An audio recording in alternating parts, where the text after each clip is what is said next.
Hey everyone, welcome back to the channel.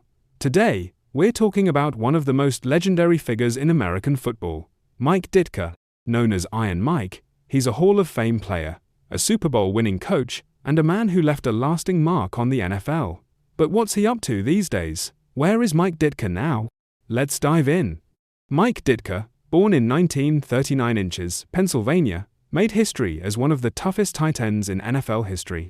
He played for the Chicago Bears, Philadelphia Eagles, and Dallas Cowboys before transitioning into coaching.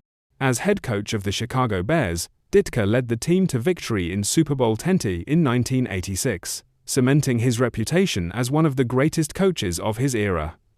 After his coaching career ended, Ditka stayed in the spotlight as a sports analyst and commentator, appearing on ESPN's NFL programs for years. His fiery personality and no-nonsense style made him a fan favorite.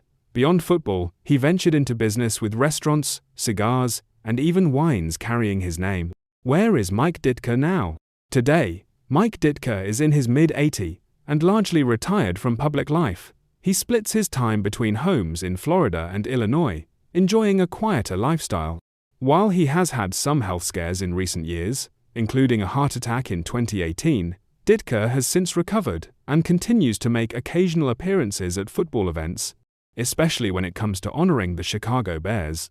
Mike Ditka may not be patrolling the sidelines anymore, but his impact on football is undeniable. From his playing days to his legendary coaching career, he remains one of the sport's most iconic figures. What's your favorite memory of Iron Mike? Let us know in the comments. And don't forget to like, subscribe, and hit the bell for more updates on sports legends.